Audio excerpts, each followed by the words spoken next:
Subscribe करा मनीज recipe या Marathi cooking चॅनलला आणि बेलच्या चिन्हाला प्रेस करा. याने तुम्हाला माझ्या नवीन नवीन रेसिपीचे नोटिफिकेशन मिळत जाईल आणि तुम्ही माझी एकही नवीन रेसिपी मिस नाही करणार.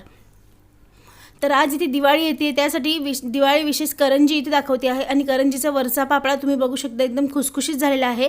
तो मैद्याचा न करता तो कशाचा केलेला आहे ते व्हिडिओमध्ये तुम्हाला सांगणार आहे मी.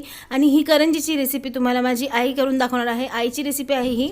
आणि करंजी ही खाण्यासाठी खूप टेस्टी, खुसखुशीत आणि छान लागते. तर रेसिपी आपण आता चालू करूया. त्यासाठी काय काय साहित्य लागतं ते आपण बघून घेऊया.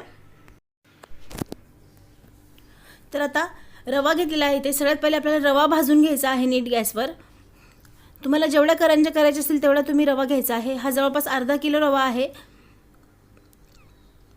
आणि आता याला नीट भाजून घेणार आहे मी. आणि रवा जळाला नाही पाहिजे याची काळजी घ्यायची आणि भाजल्या पण गेला पाहिजे. तर रवा आता भाजून झालेला आहे नीट. त्यानंतर आता दुसरं साहित्य बघूया आपण. खोबरं इथे किसून घेतलेलं आहे. 2 कप खोबरं घेतलेलं आहे इथे. तुम्हाला सारण जेवढं बनवायचं आहे तेवढं तुम्ही घ्यायचं आहे, कमी जास्त याला काही असं प्रमाण नसतं. त्यानंतर साखर घ्यायची आहे. 1 ते 1.5 कप साखर घेतलेली आहे मी एवढ्या सगळ्या प्रमाणासाठी.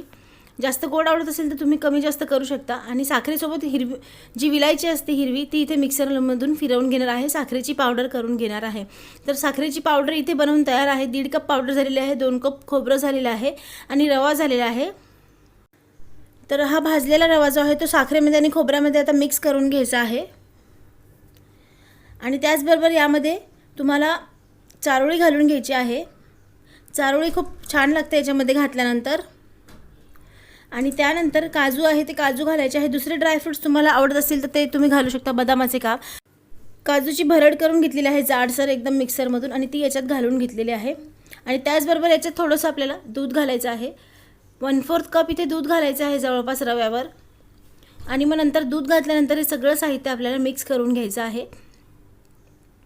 तर साहित्य इथे आता मिक्स करून घेते आहे आई. आणि त्यानंतर एकजीव करून घ्यायचे आहे सगळ्या गोष्टी आपण ज्या याच्यात घातलेल्या आहेत त्या. आणि हे करंजीचं पीठ आपल्याला लगेच करायचं नाही आहे असं आई म्हणते की लगेच करायचं नाही. दुसऱ्या दिवशी 2 दिवस ते पीठ आपल्याला असंच ठेवून द्यायचं आहे. सारण जे आपण स्टफिंग तयार केलेली आहे ती 2 तशीच ठेवायची आहे, म्हणजे ती मुरते मग चांगली. आणि मग दुसऱ्या दिवशी याच्या आपल्याला करंज्या बनवून घ्यायच्या आहे.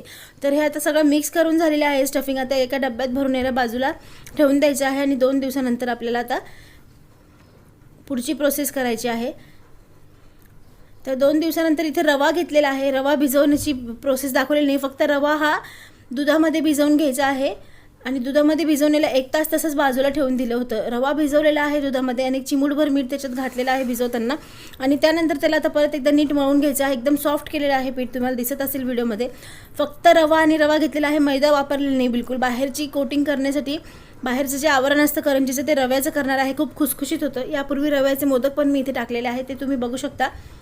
तर आता याला नीट मळून घेतल्यानंतर फक्त लाटताना याला मैदा वापरला तर चालेल, पण रव्यामध्ये बिलकुल मैदा वापरला नाही. प्युअर रव्याची ही करंजी आहे. आता याला पातळ याची लाटी अशी लाटून घ्यायची आहे, पुरीसारखी पातळ एकदम पतली करायची आहे. आणि त्यानंतर करंजीचा इथे साचा घेतलेला आहे. जर तुम्हाला हाताने बनवायचे असेल तर हाताने पण बनवू शकता, पण आता इथे साचा भरपूर आहे करंज्या बनवायचे, त्यामुळे साच्यामध्ये आम्ही इथे पटपट करून घेणार आहे. त्यामध्ये ही लाटलेली पुरी अशी ठेवायची आणि त्यामध्ये जे सारण आपण काल बनवून ठेवलं होतं ते सारण याच्यात घालून घ्यायचं आहे. तर सारण भरपूर भरायचं आहे. आणि काठं बंद करण्यासाठी त्याला दुधाचा हात लावून घ्यायचा आहे. थोडा दुधाचं बोट लावल्याने ते पॅक होतं मिनिट आणि मग तळताना ते फुटत नाही आणि बाहेर येत नाही. तर अशा प्रकारे आता करंजीला दूध लावून आता इथे पॅक करून घ्यायचं आहे आणि नीट प्रेस करून घ्यायचं आहे, म्हणजे ते फाटणार नाही.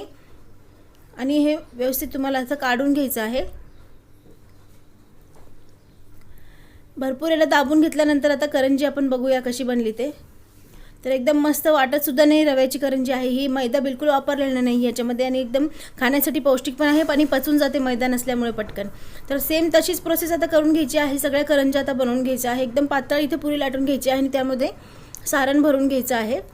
आणि सारण भरल्यानंतर साच्यामध्ये घालून त्याला पॅक करून घ्यायचं आहे. सारण कमी भरायचं नाही आहे, भरपूर भरायचं आहे. त्यामुळे बनवतानाच तुम्ही जास्त सारण बनवायचं, स्टफिंग जास्त बनवून ठेवा. आणि दुधाचा हात लावून त्याला आता पॅक करून घ्यायचं आहे नीट. आणि करंजी इथे तुम्हाला बनवून घ्यायची आहे. तर अशा प्रकारे आता सगळ्या करंज्या आम्ही इथे बनवून घेतो. आणि करंजी एकदम मस्त झालेला आहे, पांढरा शुभ्र, रव्याच्या बिलकुल वाटत नाही आणि खाताना एकदम तोंडात पाणी होऊन जातं याचं विरघळून, एवढी छान ही करंजी लागते. तळण्यासाठी तेल गरम करत ठेवलं होतं, त्यामध्ये आता करंज्या खरपूस गुलाबी गोल्डन रंगाचे हुसतर इथे तळून घेणार आहे. तर करंज्या आता इथे हलक्या हाताने तळायच्या आहे, एकदम तुम्हाला पलटी मारायची नाही आहे. मीडियम तेल गरम झाल्यानंतर मीडियम गॅसवर याला तुम्ही व्यवस्थित फ्राय करून घ्यायचं आहे आणि हलक्या हाताने याला तुम्हाला असं पलटी मारून खरपूस रंगाचं हुसतर इथे तुम्हाला तळून घ्यायचं आहे.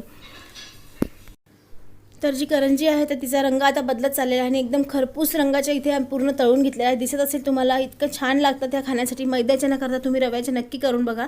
याच प्रकारे बाकीच्या राहिलेल्या करंज्या इथे तळून घेणार आहे गुलाबी आणि खरपूस रंगाच्या हुसतर. तर दिवाळीसाठी तुम्ही हे यावेळेस अशा प्रकारे करंजी नक्की करून बघा. ही आईची रेसिपी आहे आणि रेसिपी तुम्ही बनवल्यानंतर तुम्ही कमेंट करून सांगा की ह्या दिवाळीला तुमची करंजी कशी बनली ते. रेसिपी आवडली असेल तर नक्की एक लाईक करा, शेअर करा, कमेंट करून सांगा तुम्हाला कशी वाटली ते. आणि त्यानंतर मनीज रेसिपी या मराठी कुकिंग चॅनलला सबस्क्राईब करायला विसरू नका. तर आता ही दिवाळीची रेसिपीची तयारीला करंजीची रेसिपी टाकली आहे. तुम्ही ह्यावर्षी अशा प्रकारे करंजी नक्की करून बघा, खूप आवडेल सगळ्यांना. आणि पुढच्या येत्या आठवड्यामध्ये मी दिवाळीचीच रेसिपी पोस्ट करणार आहे. या सगळ्या रेसिपी मिस नाही म्हणून बेल आयकॉनला प्रेस करून ठेवा, सबस्क्राईब करून ठेवा. आणि ही करंजीची रेसिपी यावर्षी नक्की करून पहा, खूप आवडेल सर्वांना. आणि दिवाळी तुमची आनंदात घालवा. तोपर्यंत भेटूया पुढच्या छानशा नवीन रेसिपीसोबत. Bye bye.